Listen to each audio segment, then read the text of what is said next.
Good evening everyone, welcome to Fin Classes. Now we are going to discuss portfolio evaluation methods.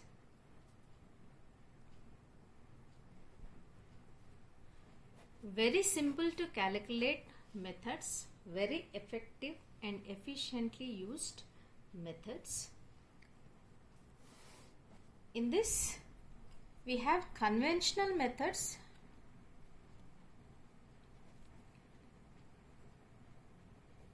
and we have risk adjusted methods.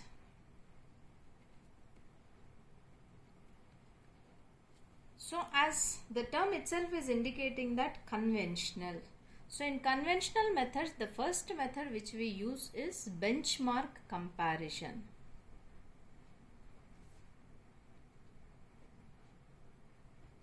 The risk and return of the portfolio or the fund will be compared with the benchmarks like Nifty and BSE Sensex.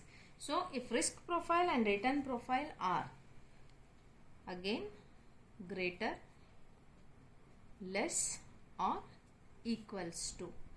So if benchmark is equals to mutual fund risk and return, the return will be equal then. If benchmark is less than the security, ultimately the security outperforms the benchmark. If benchmark risk is greater, ultimately the return on the security will be less when compared with the benchmark. So this is how we have benchmark comparison. So here the limitation is risk profile of investment portfolio. Okay.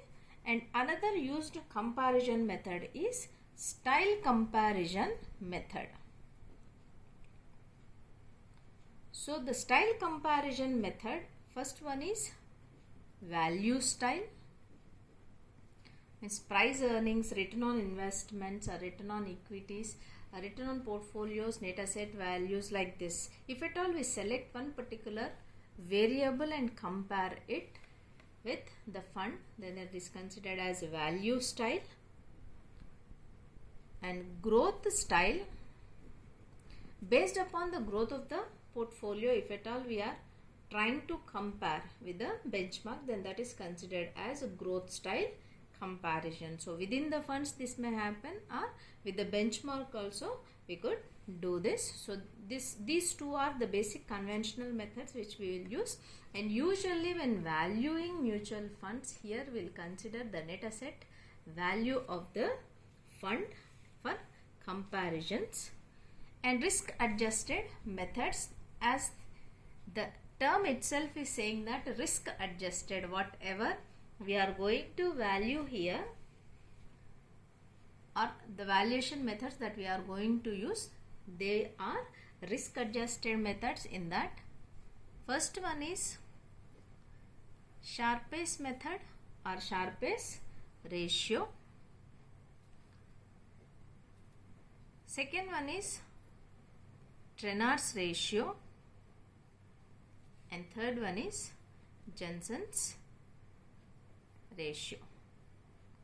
So these three portfolio performance measures are used to assess or to know the performance of any mutual funds. So Sharpe ratio simply speaks about excess return to standard deviation. So return on portfolio minus risk-free rate of return by standard deviation of the portfolio. So that's the reason this is also considered as risk reward ratio or Sharpe's ratio. So when it comes to Trenard's, this is excess return, but excess return will be valued against a beta of the portfolio. So RP minus RF by beta P. So this is how the Trenard's ratio will be calculated. And when it comes to Jensen's method, so here the Jensen's method is based on capital asset pricing model and the alpha factor. This alpha factor is also considered as the ability of the fund manager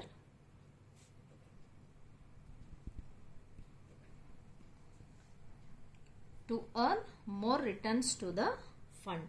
So that's the reason alpha plus capital asset pricing model. So we know that capital asset pricing model is nothing but RF plus beta J into RM minus RF. So this is capital asset pricing model.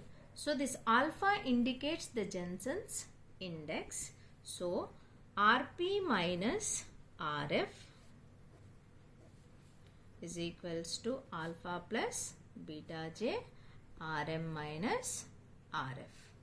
This is one more version, or RP minus RF minus beta J RM minus RF is equals to alpha.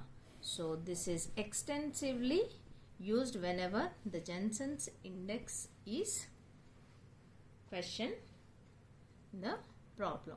So these are the portfolio evaluations method which we'll use extensively, conventional methods and risk adjusted methods. So the risk adjusted methods are extensively used methods to evaluate mutual funds, simple to calculate and easy to understand. So based upon these methods we will rank the portfolios, and based upon that the investment decision will be made by the investor.